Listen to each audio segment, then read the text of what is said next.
Agradecer a Sarita por este hermoso canto. Eh, no como padre se siente muy halagado ver a sus hijos participando, se siente muy halagado, se siente muy orgulloso de poder ver a sus hijos participando. Mientras estaba viendo a Sarita me acordaba de mis hijos que ya no están con nosotros. Ellos se han ido a la universidad y cuando aquí en confianza no le vayan a contar a mi esposa. Am, Cuando fuimos a dejar por primera vez a nuestros hijos a la universidad, ella se hizo la fuerte. La verdad que todos los que han ido a dejar a sus hijos y dejan a sus hijos lejos en la universidad, em, nunca regresan contentos. Eh, Todo padre regresa llorando y triste, porque nosotros como latinos, como hispanos, no estamos acostumbrados a ese tipo de vida, ¿no? De irlos a dejar. Nuestros hijos están en casa y salen de ahí de la casa a la universidad y regresan a la casa en nuestro país, pero aquí es completamente diferente. Así es que nos hicimos los fuertes, pero en el camino veníamos prácticamente sin decir ni uno ni el otro ninguna palabra. Tanto fue así que el siguiente día mi esposa paró en el hospital, paró en el hospital. La verdad que tener a los hijos en casa es confortante, es confortante.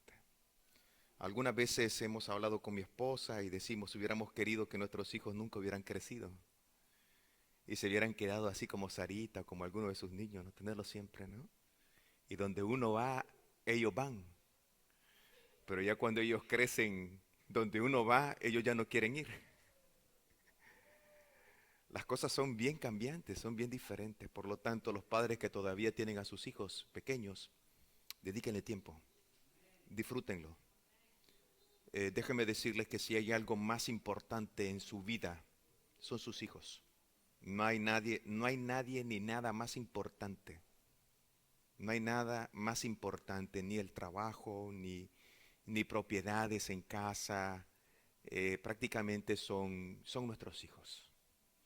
Y ya cuando uno los tiene lejos, pues es difícil, es diferente.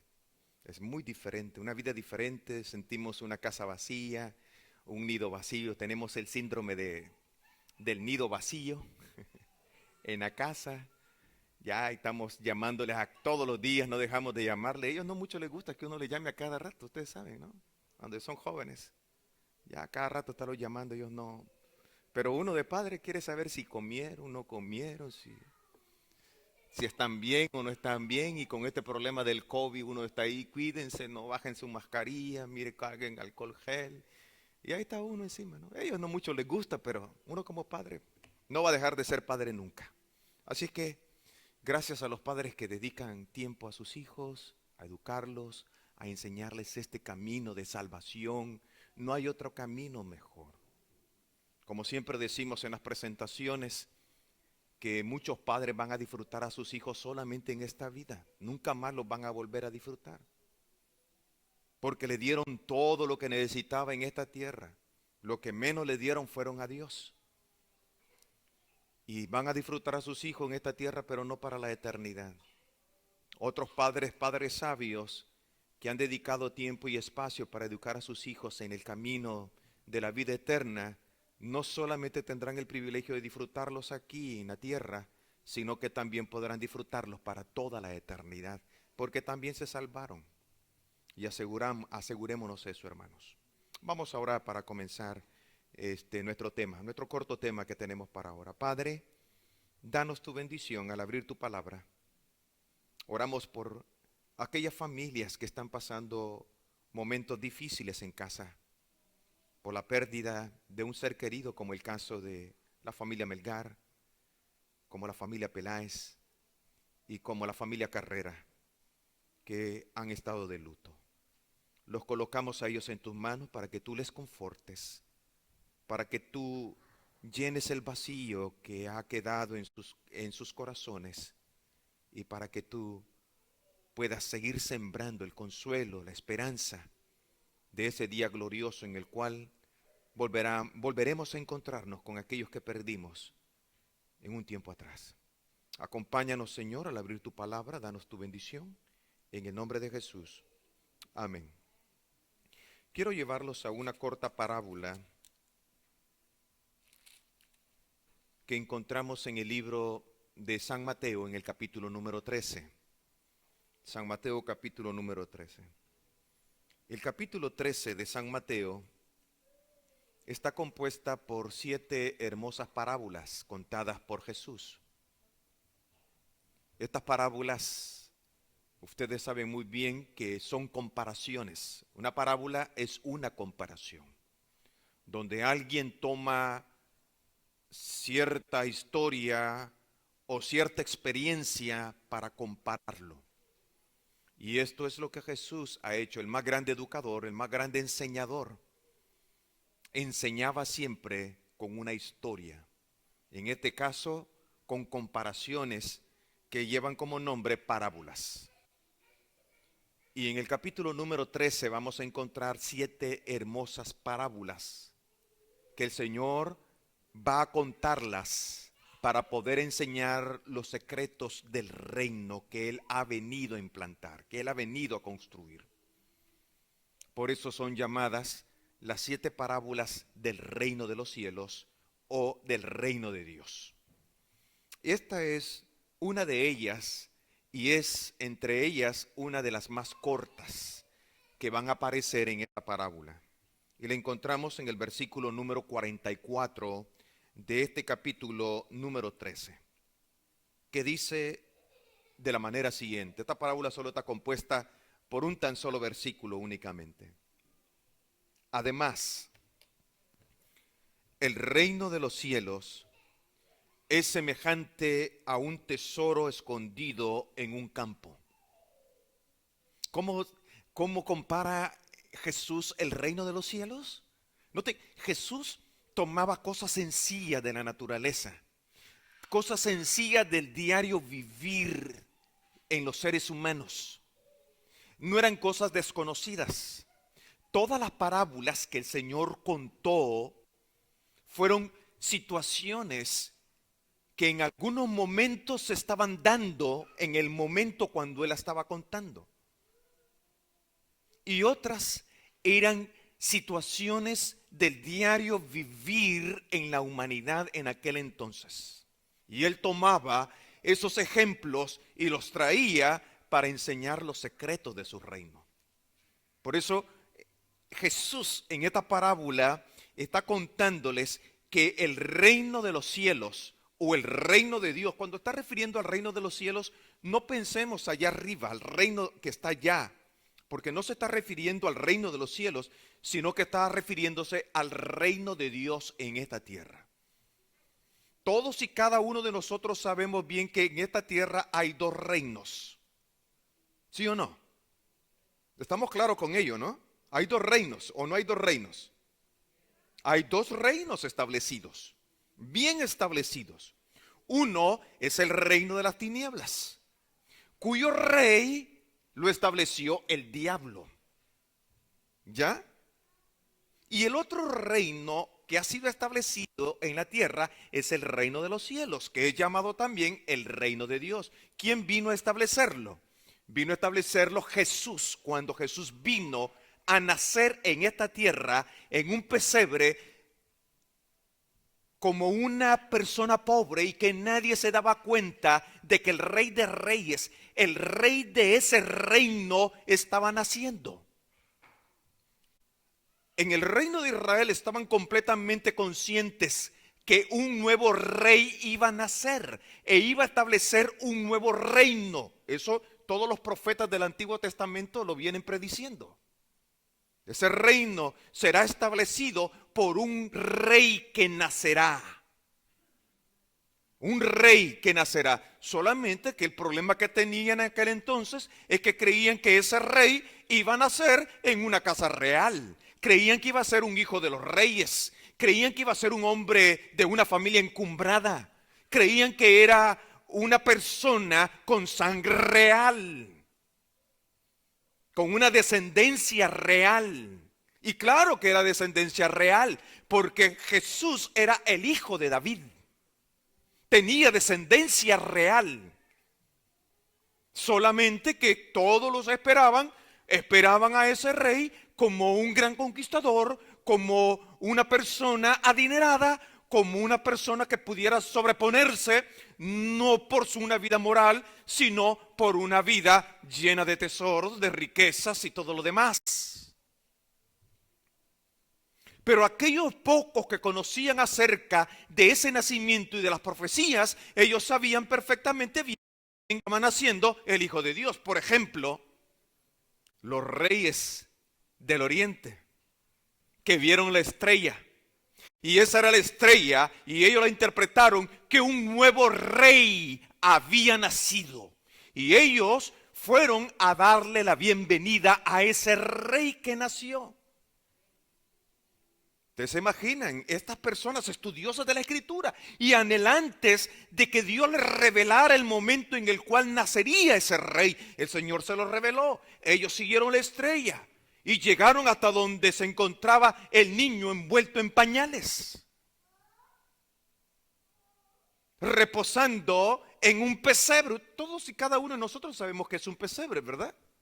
El pesebre es el plato, si podemos llamarle de esta manera, donde el ganado le colocan el zacate o su alimento y ahí llegan ellos a comer. Así que no era una cuna de encumbrados, no nació en una cuna de encumbrados, no era una cuna de plata, no era una cuna de oro, era un pesebre rústico hecho para que fuese el lugar del alimento de los animales de una granja. Ahí nace nuestro Salvador. Allí prácticamente es colocado nuestro rey. Él está y ha venido para establecer un reino. Por eso que Jesús, cuando cuenta las parábolas, va a hablar del reino de Dios o del reino de los cielos, refiriéndose al reino que Él como rey ha venido a establecer. Porque si vamos a las parábolas anteriores, vamos a encontrar la parábola del trigo y la cizaña. Ustedes pueden revisar todo el capítulo número 13. Y en el capítulo 13 ustedes van a encontrar otra parábola que también trata del reino de Dios. Y es el trigo y la cizaña. Y entonces dice claramente, y el reino de Dios es semejante a un hombre que sembró buena semilla en el campo, pero por la noche apareció un hombre malo y sembró mala semilla. Así que no puede referirse al cielo, porque en el cielo no hay mala semilla. No existe mala semilla. Y ese mal hombre, que es el diablo, no tiene acceso más al cielo. Así que se está refiriendo, cuando habla la parábola del trigo y la cizaña, se está refiriendo al campo de la iglesia, que en este caso es el reino espiritual de Dios en la tierra. Y ahora el Señor está comparando ese reino, y hago esta aclaración para poder entender el lenguaje que Jesús utiliza al presentar prácticamente estas parábolas y al compararlas al reino. Recuerden lo que dice la parábola. Dice allá en la parábola del trigo y la cizaña: y el reino de los cielos es semejante a un campo donde vino un hombre y sembró buena semilla, pero por la noche pasó otro mal hombre y sembró mala semilla. No se está refiriendo al cielo de allá, sino que está refiriendo al reino establecido, al cual tú y yo hoy tenemos el privilegio de pertenecer a ese reino. Y Él quiere que nosotros ahora, Él vino a establecerlo, pero a nosotros nos ha sido delegada la tarea de darle continuidad a lo que Jesús vino a hacer. Y es seguir conquistando terrenos dentro del reino de las tinieblas, arrebatando las almas que le pertenecen a las tinieblas y trayéndolos al reino de la luz admirable. Porque un día nosotros estuvimos en ese reino en ese reino de tinieblas, ese reino de muerte, ese reino de perdición. Pero cuando conocimos el Evangelio, fuimos trasladados de un reino a otro reino. Y fuimos inscritos en el libro de la vida. Ese reino es un reino que proporciona vida al que lo acepta y pertenece en él. Pero como ciudadanos de ese reino, también tenemos responsabilidades. Como ciudadano de ese reino, también el Señor nos demanda quehaceres dentro del reino.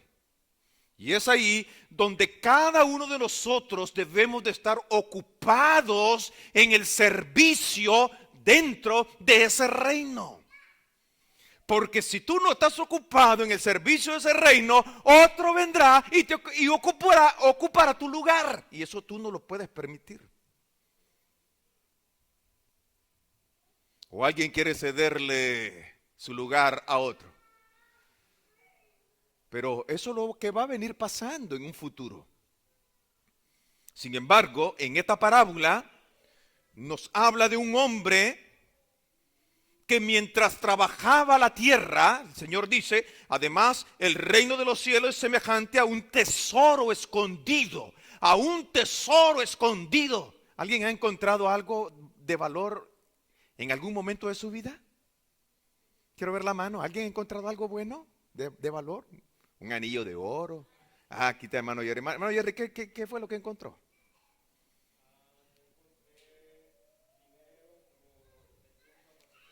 Wow. ¿Y cómo se sintió cuando lo encontró? Ah, bueno. Qué bien. ¿Alguien más ha encontrado algo, hermana Ángela? Un anillo de oro. Todavía lo conserva. Lo conserva como un tesoro. ¿Sí? Quizás podemos decir que una buena parte de nosotros hemos encontrado algo de valor en algún momento de nuestra vida. Y quizás algunos todavía no lo han encontrado. Pero a la luz de esta parábola, quiero decirle que todos los que estamos aquí hemos encontrado ese tesoro. Mi hermana Wilda.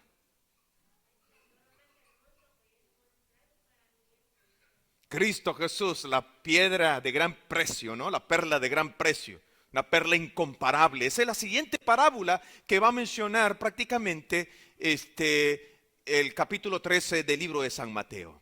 Pero en antigüedad, hermanos, la Biblia nos enseña y la historia también nos relata que una de las costumbres que los seres humanos tenían en antigüedad es que sus tesoros, sus riquezas, las ocultaban en el lugar más seguro que había. Y en aquel entonces se decía que el lugar más seguro para guardar o esconder las riquezas era en la tierra. No había otro lugar más seguro.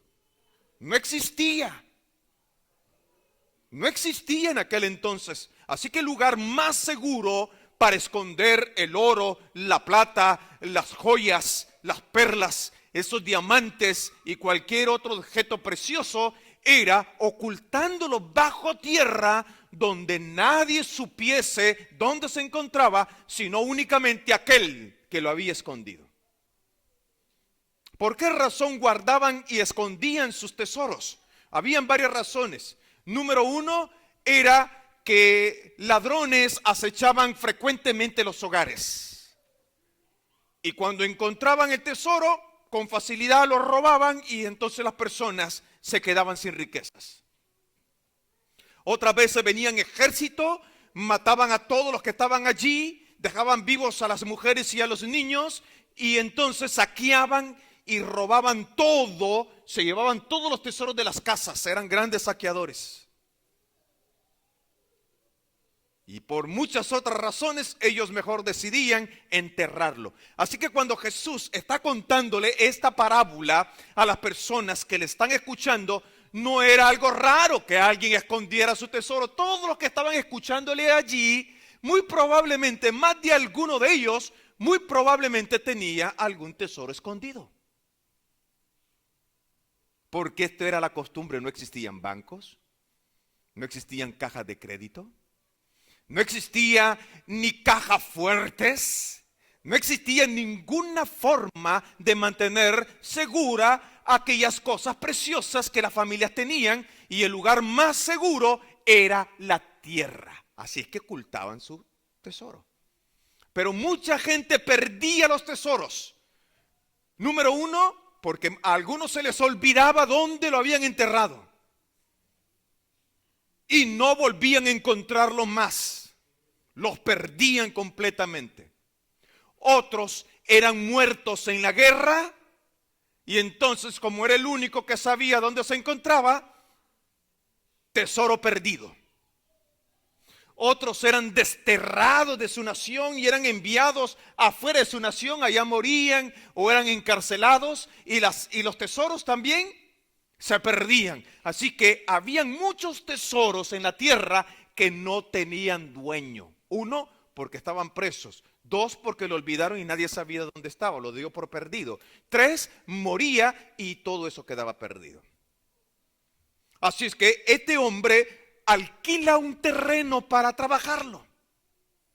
Va, alquila el terreno, y cuando él está trabajando el terreno, está arando, está cavando, se encuentra con una gran sorpresa. Y esa sorpresa es probablemente una caja de oro o una caja de diamante. La Biblia no nos dice qué es, pero sí nos dice que se encontró con un gran tesoro. Además, el reino de los cielos es semejante a un tesoro escondido en un campo, el cual un hombre halla y lo esconde de nuevo, y gozoso por ello va, vende todo lo que tiene y compra aquel terreno. Increíble. Encontró un tesoro que no es de nadie, un tesoro que no tiene dueño, un tesoro que nadie sabe que existe. Porque aún el mismo dueño del terreno le vendió el terreno sin saber que ahí hay un tesoro. Si el dueño del terreno sabe que hay un tesoro allí, ¿usted cree que habría de vender el terreno? No lo vende. Lo vende porque él no se da cuenta de que en ese terreno hay y existe un tesoro. Él descubre el tesoro. ¿Qué es lo que hace? Bueno, el tesoro no le pertenece todavía. ¿Cuándo va a llegar a pertenecerle? Cuando compre la parcela, cuando compre el terreno. Al comprar el terreno, automáticamente todo lo que hay allí en el terreno es de él, le pertenece, porque ahora él es el dueño del terreno. ¿Qué es lo que va a hacer? ¿Le alcanza el efectivo para poder comprar el terreno? No tiene lo suficiente.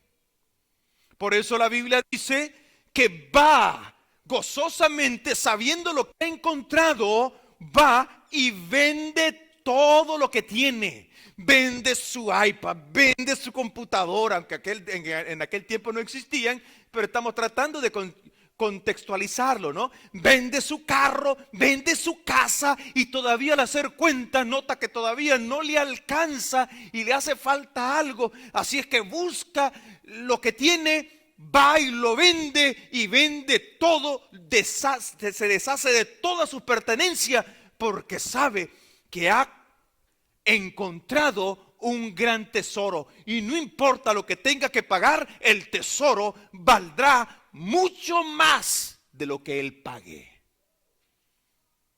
Es increíble esta historia o esta parábola, porque la Biblia nos está presentando, y cuando vemos el espíritu de profecía, especialmente en Palabras de Vida del Gran Maestro, donde Elena White va a dar la interpretación, dice que ese campo es la Biblia, es las Sagradas Escrituras, es la palabra de Dios, y que el tesoro encontrado es el Evangelio. El Evangelio que encontramos en la palabra del Señor tiene el poder para cambiar la vida de todo aquel que lo acepta. Pero tiene que estar dispuesto a pagar el precio que demanda este tesoro. Recuerdo Cuando mi mamá comenzó a ir a la iglesia, vengo de una familia, mi papá muy religioso, demasiado religioso. Mi mamá más dada al protestantismo. Venía de una familia protestante y mi papá de una familia extremadamente católica. Cuando mi mamá comienza a buscar una iglesia, ella va a una iglesia evangélica, pero de repente alguien le regala un centinela y en el centinela ella llega a descubrir, mi mamá nunca fue a la escuela, ella ni siquiera sacó el primer grado, ella aprendió a leer, ella dice que aprendió a leer en la Biblia. Con la Biblia fue que ella pudo aprender a leer un poco. Así que le llega a sus manos un centinela. Y ese centinela decía que el verdadero día para ser reposado y guardado a la luz de la Biblia, a la luz de la Escritura, es el sábado. Así que ella comienza a buscar una iglesia donde guarden el sábado. Comienza a buscar una iglesia donde se guarde el sábado. Fue a una, le invitaron a una, fue, preguntó, ¿aquí guardan el sábado? Le dijeron no, ya no volvió. Fue a otra iglesia y así lo mismo sucedió casi por varios años. Hasta que un día le invitaron a ir a una iglesia adventista. Ella fue, preguntó si guardaban el sábado y le dijeron sí, aquí se guarda el sábado. Ok, aquí me quedo.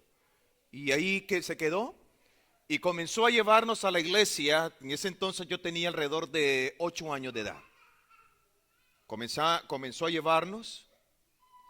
Cuando mi papá se daba cuenta que ella nos llevaba a la iglesia, mi papá nos reclamaba, nos regañaba y algunas veces tuvo intentos de pegarnos porque acompañábamos a mi mamá a la iglesia. Así que había un conflicto grande en casa, conflicto grande entre mi papá y mi mamá. Mi papá quería que nosotros fuéramos de la religión de él, y mi mamá quería instruirnos a la luz de las Escrituras.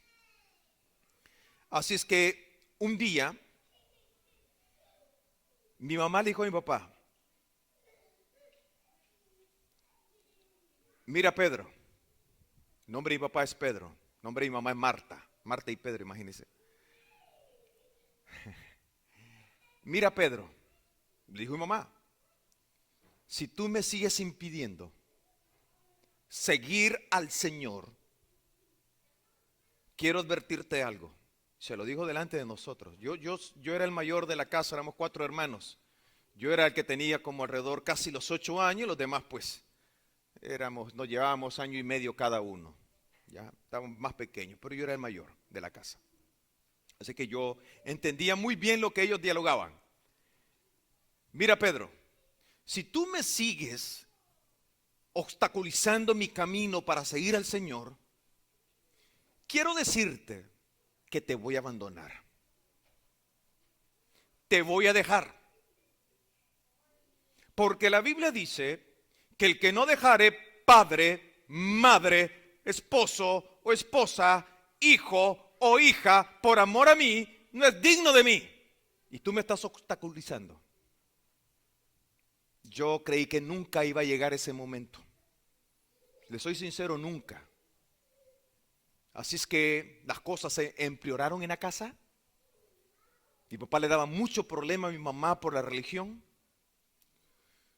Y un día mientras yo estaba trabajando en una dulcería, porque a la par de la casa había una dulcería, y tenía el trabajo de envolver dulces. Ese era el trabajito sencillo, ¿no? De envolver dulces. Sé que a los 8 años yo ya envolvía dulces, estaba envolviendo dulces y contaba las bolsas y las sellaba y las colocaba allí, ¿no? Ese era mi trabajo. ¿Perdón? Llega a aburrirse uno, cuando uno está en una dulcería, se aburre de los dulces. Así que de repente vi a mi mamá que se acercó por la ventana. Yo estaba en la mesa donde habían lleno de dulces, estaba envolviendo con otros chicos que estaban ahí. Veo a mi mamá que se acerca por la ventana y me llama, Santiaguito, ven hijo, quiero decirte algo. Y llegué por la ventana, allí la ventana era la que nos dividía, Dijo, llévale las llaves de la casa a tu papá. Fue todo lo que me dijo. Pero como yo ya conocía la conversación que ellos habían tenido anteriormente, yo sabía qué simbolizaba ya. Y es que mi mamá se estaba yendo. ¿Sí? Se llevó a mis dos hermanitos más pequeños, a los dos chiquitines, y nos dejó a los dos más grandes con mi papá. ¿Qué podía hacer yo a la edad de 8 años? Simplemente me fui a un rincón de la dulcería y me puse a llorar. Nada más. Y entonces cuando reaccioné, cogí las llaves, me salí de la dulcería, ni siquiera pedí permiso, me fui y fui donde mi papá tenía uno de los molinos donde trabajaba y le conté, mi mamá se ha ido, nos ha dejado y aquí están las llaves.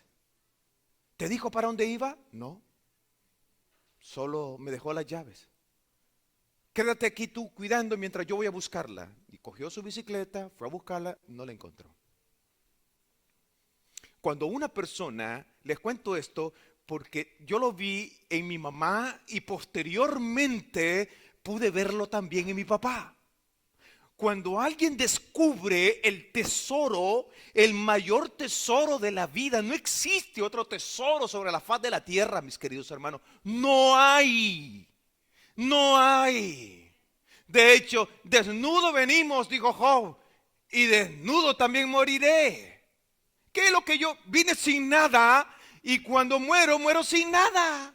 ¿Qué es lo que yo me llevo? ¿Qué es lo que tú te llevas? Nada, solamente la esperanza de un nuevo porvenir, la esperanza de un mundo mejor, la esperanza en el cual Jesús venga por segunda vez, va a devolvernos la vida, va a resucitarnos. Ese es el mayor tesoro que no solamente abarca toda tu vida, sino que abarca lo que es tu vida y la eternidad. No hay mayor tesoro. Por eso que el Señor dice, además el reino de los cielos es semejante a un tesoro escondido, que cuando una persona lo encuentra, se llena de alegría, se llena de gozo. Hay paz en su corazón y está dispuesto a dejarlo todo, a perderlo todo, a venderlo todo para atesorar, valga la redundancia, ese tesoro, para adquirir ese tesoro. Y una persona que ha llegado a ese nivel de querer ese tesoro, va a dejarlo todo, lo venderá todo, dejará el viejo hombre, dejará la vieja mujer, dejará aquellos pecados, aquel estilo de vida que tenía en el pasado, lo dejará completamente, porque ahora tiene un tesoro mayor, un tesoro que no solamente le durará 20, 30 años, sino un tesoro que va a durarle la eternidad.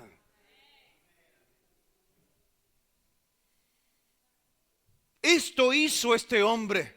Es más, ese tesoro no lo encontró por casualidad, sino que mientras estaba arando, mientras escarbaba la tierra, se dio cuenta que había un tesoro. Se deshace de todo lo que tiene para adquirir ese tesoro. Ese tesoro es el Evangelio, ese tesoro es la palabra del Señor. Ese tesoro es Cristo Jesús en nuestra vida, mis amados hermanos. Él también lo dejó todo.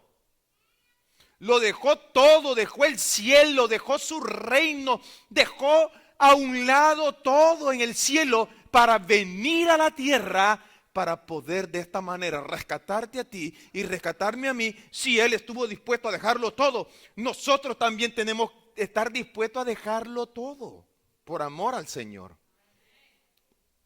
Esto no significa que vamos a dejar de trabajar, no significa que vamos a desechar todo lo que tenemos. Estamos hablando en términos espirituales.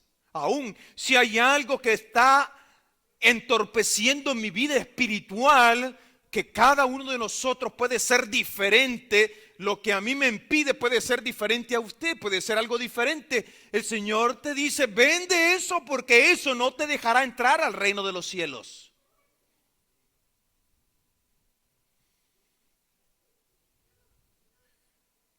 En la palabra del Señor encontramos un ejemplo especialmente en el libro de Job.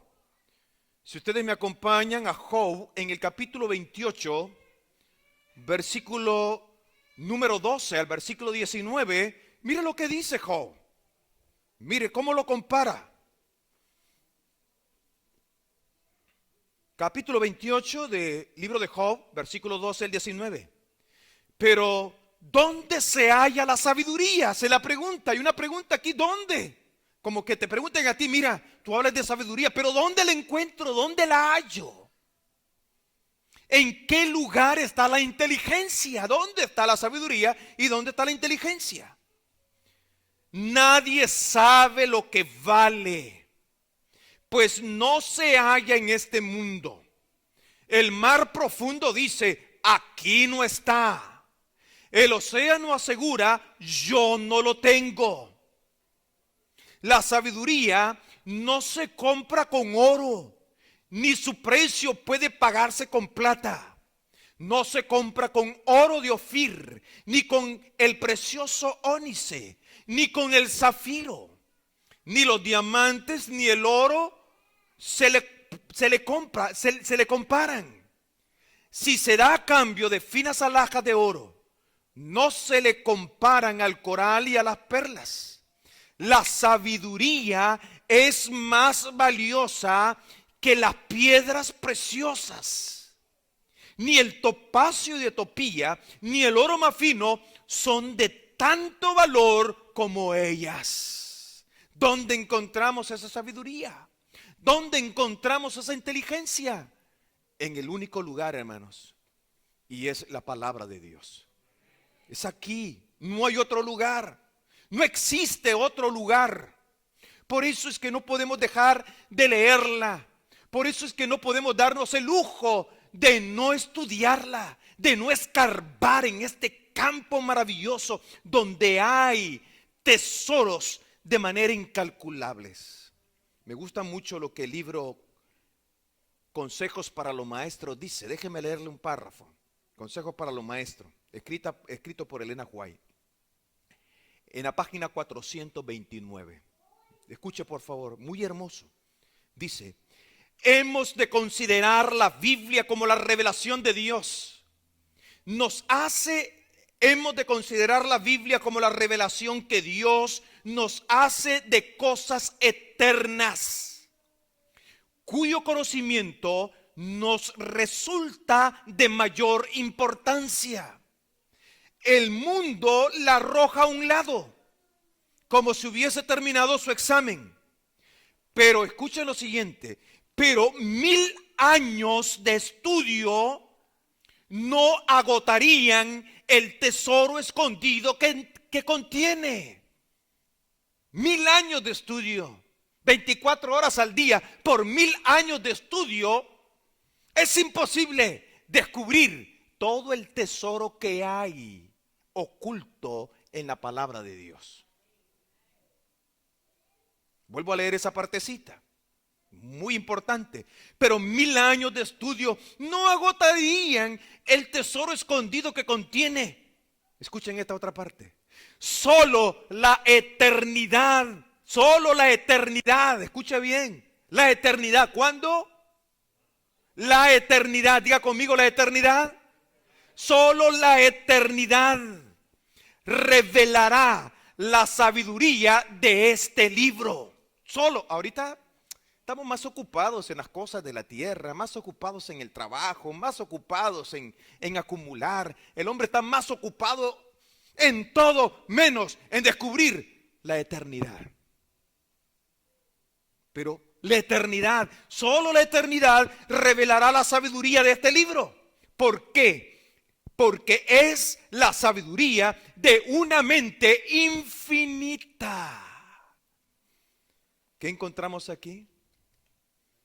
¿La sabiduría de quién? De una mente infinita. Hermanos, aquí está la sabiduría de una mente infinita. Tú puedes leer un bestseller que ha sido vendido en millones de copias y puede ser instructivo, pero no te ayudará para la eternidad, porque es escrito por una persona que tiene una mente pecadora y una mente finita. Mientras que la revelación de Dios que es la palabra de Dios, ha sido revelada y ha sido dada por alguien que tiene una mente infinita, que es la mente de Dios. Y si es infinita, es imposible llegar a conocer la mente de Dios. Pero algo se nos revela de esa infinidad de Dios en su palabra. Y solamente las personas que más tiempo dedican al estudio, al escudriñar. Por eso dice la Biblia, escudriñar las escrituras. ¿Qué significa escudriñar? No es arañar así a la superficie. El hombre encontró el tesoro no porque estaba arañando en la superficie, sino porque cavó profundo. Escarbó. Y entre más profundo llegó, fue donde encontró el tesoro. Cuando viene y compra el tesoro, yo le aseguro que ese hombre removió toda la tierra de ese lugar, por si al caso encontraba más tesoros. Así mismo debe ser una persona que ama a Dios, estudiando las Escrituras. No debe ser de manera superficial, debe ser a través de oración y pidiéndole a Dios que nos revele.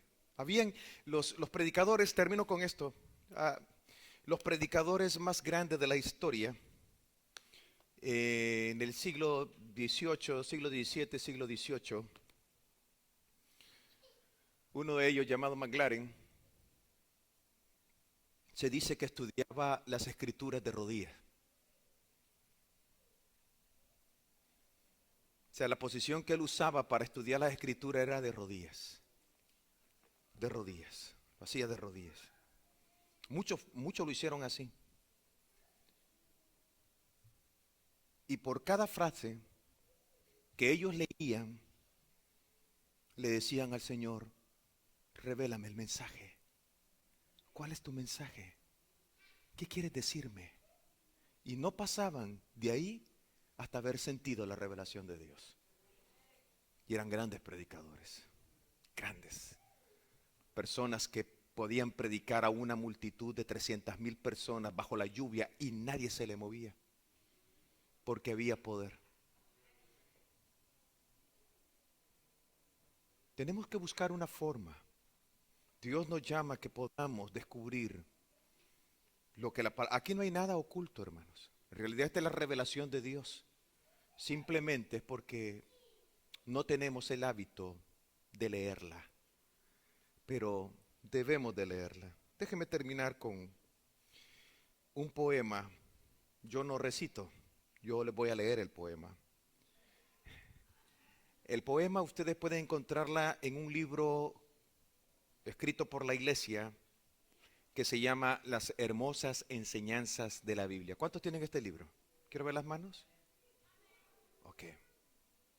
Es un libro lindo y maravilloso, hermano. Si usted no lo tiene, yo le recomiendo que lo consiga. Y hay estudios, hay alrededor de unos 400 estudios, preguntas y respuestas a través de la Biblia, de toda clase de temas. Y en ese libro, al inicio del libro, se encuentra este poema escrito por alguien llamado Solero. Es el apellido N. Solero. Dice así: tengo un libro de nítidas páginas que nunca envejece. Y es verdad, ¿verdad? ¿Alguien le puede poner una edad a este libro? 3,600 años y sigue siendo novedoso. Tengo un libro de nítidas páginas que nunca envejece, que siempre está nuevo. Y es que encierra misterios de gloria y da a nuestras vidas divinos consejos. Este libro precioso y sublime es la luz para el alma, pan para el hambriento, es agua de vida que limpia y redime y apaga la sed del sediento. Cuán grande enseñanza, oh libro bendito, me das en las horas de plena y solaz. Oh fuente amorosa de Dios infinito, tú inundas mi vida de gozo y de paz. Tú, Biblia bendita, eres monumento que siempre señalas la ruta ideal. Tú eres la palabra cuyo fundamento descansa en la fuerza de un Dios eternal. Salve libro hermoso, pues por las edades de un siglo a otro siglo permanecerás. Y aunque el hombre indigno con sus falsedades pretendan ignorar tu eterna verdad. Lindo poema, ¿no lo creen? Que Dios nos ayude, hermanos. Dependamos de la sabiduría de Dios. Que Dios pueda ayudar a cada familia y nos pueda ayudar a todos a seguir en esta hermosa lucha del Evangelio. Vamos a ponernos de pie y vamos a finalizar orando a Dios. Querido Padre que estás en los cielos, gracias por este hermoso tesoro. Ayúdanos, Señor, a adquirirlo. Sabemos que el diablo también es astuto y busca la manera de impedirnos que disfrutemos de este tesoro. Ayúdanos, Señor, a hacer tu voluntad. Tú conoces las necesidades de todos los que estamos aquí. Tú conoces también nuestras luchas. Tenemos luchas, Señor, y algunos más fuertes que otros. Pero ayúdanos, Señor, a volvernos completamente a ti. A abrazar este tesoro y a deshacernos de todos aquellos falsos tesoros que el diablo nos presenta, que quieren venir a empañar el tesoro de la eternidad. No hay tesoro eterno más que el Evangelio, tu palabra y la salvación en Cristo. Y ayúdanos, Señor, no solamente a atesorarlo para nosotros, sino también a compartirlo a otros que no conocen, no han descubierto que hay una vida más allá, una vida mejor al cual tú vendrás por segunda vez para entregarla a tus hijos. Gracias por esas hermosas promesas. Esas promesas que han venido a llenar la mente y los corazones de nuestros hermanos que han perdido a un ser querido. La promesa de un reencuentro.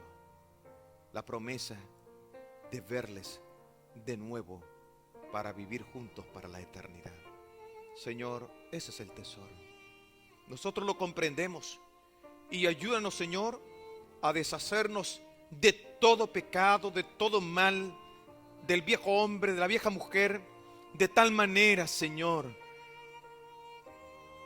de obtener este tesoro para salvación y vida nuestra, para vida eterna. Señor, bendice a cada niño, bendice a los jóvenes de esta iglesia, bendice cada matrimonio. Los ponemos a cada uno de ellos en tus manos, a cada persona, a cada miembro de esta iglesia. Y aquellos que desde su casa han estado pendientes de esta transmisión, también pedimos tu bendición. Gracias por dejarnos tu palabra. Gracias en el nombre de Jesús. Amén y amén. Hermanos, un abrazo, que Dios les bendiga a cada uno de ustedes.